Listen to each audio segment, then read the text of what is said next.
Onto this now, the transition from coal reliance to gas energy in South Africa comes under the spotlight at the Africa Energy Week in Cape Town. Discussions are taking place against the backdrop of rolling blackouts across the country as Eskom implements stage 4 power cuts. Energy regulator Nersa will be among those making presentations. SABC News reporter Atule Joka is tracking the story. We cross live now to him. A very good morning to you, Atule. So today it's day 2 of the Africa Energy Conference. Briefly take us through the happenings of the opening day yesterday. Well, good morning to you, Desiree, and SABC News viewers. Well, it's day 2 of Africa Energy Week. Yesterday was the first day. It was officially opened by the Minister of Mineral Resource and Energy, Minister Mantashe.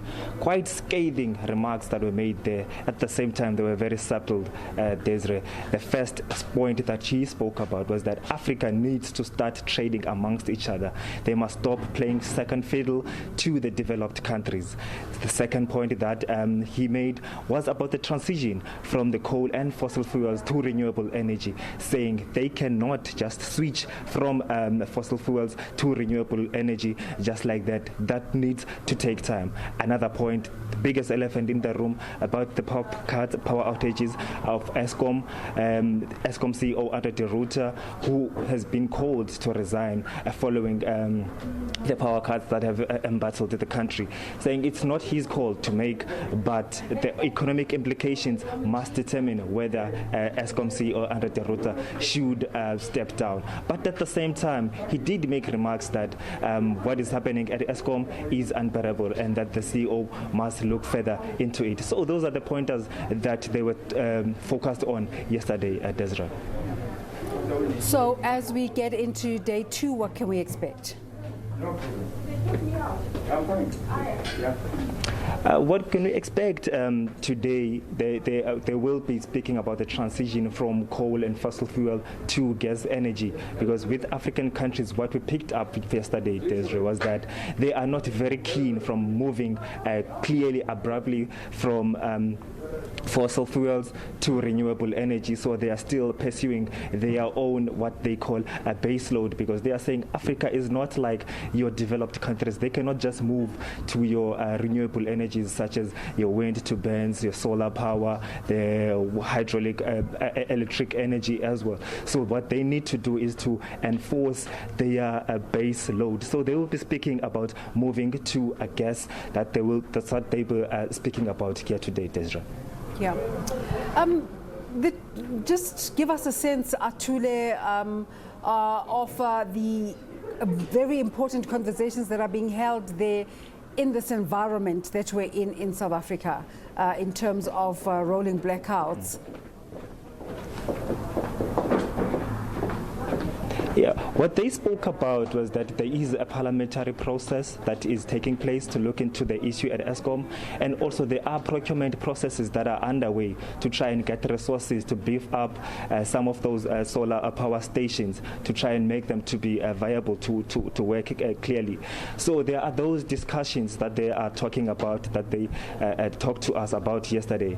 But what they are saying is that they won't be moving as fast as most people want to, because they are saying the developed countries are trying to force or bully South Africa to move to those cleaner renewable energies. But if they do not have a base load, what is then going to happen? Another analogy that Minister of Mineral Resource, Mr. Mantashe, said was that people once came to Africa and asked people to slaughter their livestock. They slaughtered their livestock, they killed all their animals, and they were left with nothing. So what he's saying is that what they have now is coals, is the fossil fuels. So they cannot just kill that without having an alternative, a sustainable plan. So these are the pointers that were made here yesterday. This is what was unfolding. So it could happen that we might see a lot of bickering happening as we go along. But I think I do have one of the guests. That's not him. We are expecting a guest who did speak extensively on this yesterday. Apparently that is not him. I wanted to get him on the shot to speak to us about it. So those are the pointers, those are the discussions that were had here yesterday at Desiree. Another discussion that was raised, another concern was the health-related concerns that are caused by the fossil fuels, especially to the communities that use these coals and these mines.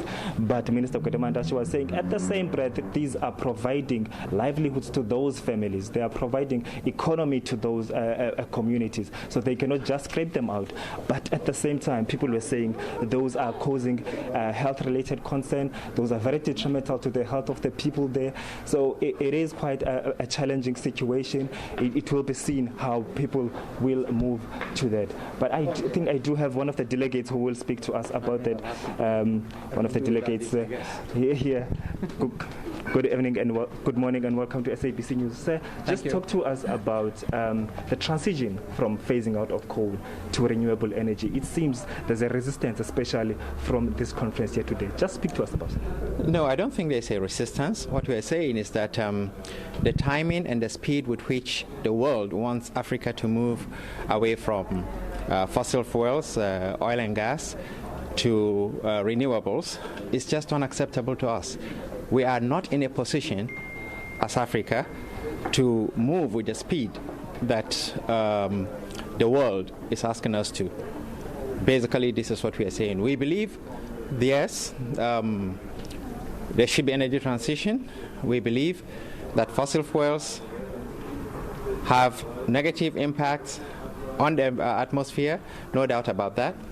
But what we are saying is that this information or this knowledge didn't just crop up in the minds of people yesterday.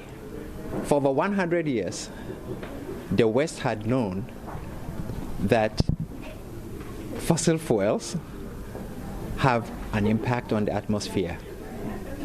The first time scientists admitted this was in the 1800s. By the early 1900s, studies had proven all these things. But because the West needed that energy in order to consolidate its industrialization, develop its people, be able to provide them the basics of life, food, clothes, shelter, and everything, they closed their eyes to that.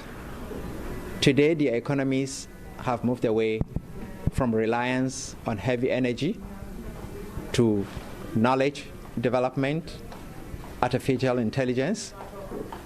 Now they are asking us, who are now going into that stage, no, don't go, it's dangerous for humanity. Who created it? Africa contributed about 3% of the total greenhouse gas emissions. 90-something% was contributed by the advanced countries of the world. And we all know that you can't make development without energy. Without energy, you can't get out of poverty. 75% of the world's population without access to energy are in Africa. I mean, yes, we should look at next and future generations, but we have to live first. We have to survive before we can protect future generations. It seems like the developed countries have also pumped in money, funding, food to help you, so to speak, with phasing out of coal and move. What do you think is in for them, if not helping? That is what we hear, that 100 billion will be budgeted every year for climate mitigation and adaptation. What has not been said is this money grant or it's a loan? A lot of this money are going to be loans. And in the next 5, 10, 20, 30 years, you're going to be paying that debt. Okay? Second, a lot of that money is not really going into mitigation, but it's going into adaptation. And by adaptation, they mean how do we move away from fossil fuels to renewable? Look, Africa has over 125 billion barrels of oil in its ground. We have hundreds of trillions of cubic feet of gas. And we're being told that leave it, declare it as a stranded asset, and begin to look for renewables. Renewables that we don't have technology for. Renewables that we don't even have the funds to do the research. It will only increase our dependence on these countries that for hundreds of years have become pace setters, or let's say to avoid using pejorative, maybe they dictate what we do and what we can't do. And how do you respond to the question about the pollution that is caused by the fossil fuels to especially vulnerable communities? How do you respond to those concerns? Look, very good. I started by telling you that we are not contesting the need for a transition, nor are we contesting that fossil fuels have some negative impact on societies and communities and the atmosphere, no doubt about it. But what we are saying is that the technology exists for us to make fossil fuels a lot more environmentally friendly today. But because the countries that have the technology do not have these fossil fuels, they will rather not allow it to be exploited by others. Because let's make it very clear. Seriously speaking, we see energy transition as an ideology. Okay? When America was the biggest producer of oil, it was not a problem. Fossil fuels were not problems. When other developed countries were doing that, again, it wasn't a problem. Today, the global reserve is preponderantly in the hands of the third world, Middle East and Africa. And given what happened in the early 70s, when some developing producing countries decided to embargo oil to some countries of the West, it sent a terrible signal or message to these people, and they felt they will never be caught unawares again. And from the 70s, there was this determination to wean themselves away from energy that they cannot or do not control. And that is why in the 80s and 90s up to the 2000s, the Americans pumped a lot of money into shale oil production. Initially, they wanted a lot of to modernize tar sand production in Canada, then in America, shale. And they found that it's not economically rational to continue to do that. Okay. They will still come back to us, and they felt, look, the best thing is let's wean ourselves away from this. So essentially, seriously, the way we see it is that if this oil, let's face it, today, coal, nobody is talking about coal when you talk of energy transition. The talk has been oil and gas, because some of these powerful countries still use coal. Thank you so much, sir. We have to leave it at there. Well, this was one of the delegates from the African countries speaking extensively on the phasing out of coal, transition to renewable energy, saying, of course, the Western countries are now trying to force African countries to move from fossil fuels to renewable energy. From myself, Atule Joka, and Clinton Self, back to your studio. Thank you very much, Atule. Of course, that's a gathering we continue to watch just in terms of the conversations that are taking place there. The Eskom